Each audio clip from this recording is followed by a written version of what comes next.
I'm Tim. Welcome to Tim's Time. Well, as they say, here we go.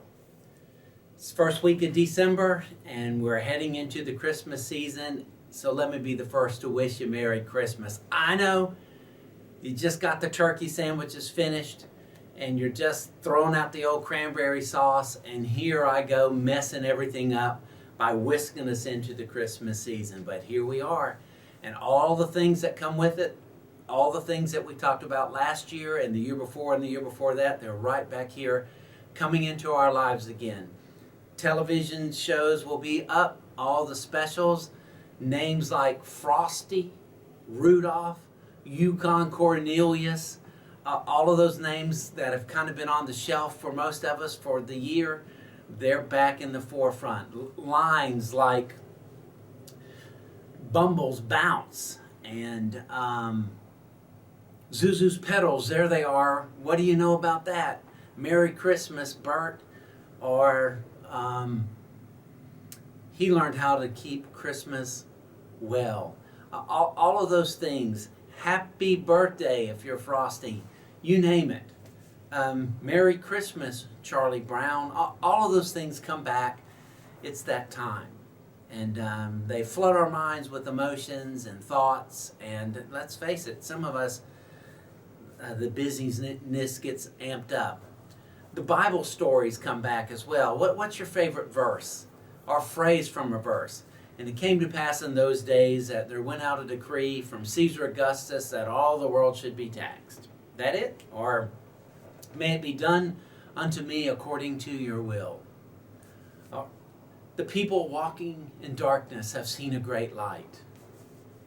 The virgin shall conceive and bear a son, and you shall call his name Emmanuel, which means God with us. Or, and there were in the same country shepherds abiding in the fields, keeping watch over their flock by night. Where is he who has been born King of the Jews? For we have seen his star in the east and have come to worship him. For unto us a child is born, unto us a son is given. And you know, it's back. I'm in this conversation at lunch about a month or so ago with a good friend of mine who I consider, and I think most people do, an expert on Israel. And we're having this conversation about some of the goods and the bads, the pros and the cons of being in the same congregation. And by the way, if you're part of Central, you're going to hear me introduce my Christmas series this year using this story. And so I'm sitting there talking to a friend or a couple of friends. There were four of us at the table. There were some pros being in the same place.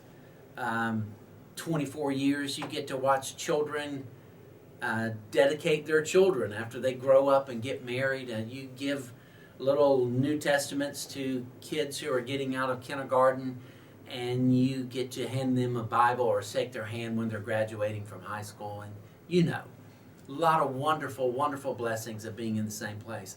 One of the downsides is when you come to themed preaching or different events like Christmas, it's like, how many different ways can I approach this, and how can I be creative? And so I'm just sharing some of this stuff. And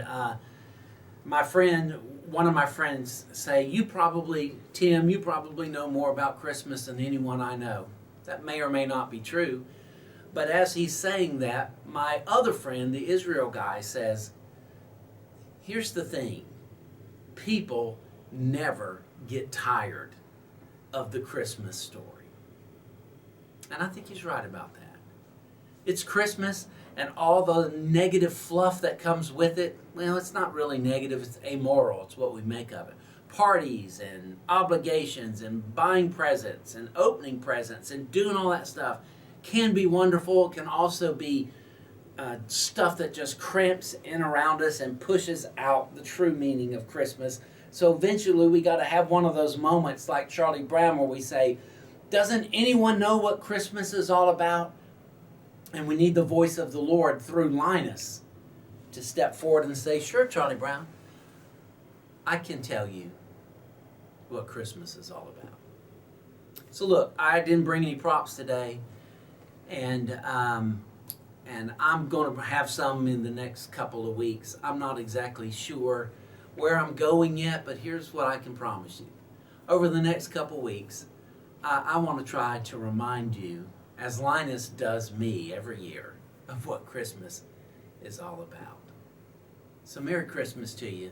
Let's get ready because we're sailing into it. Oh yeah, peace on earth, goodwill toward men. Have a great week.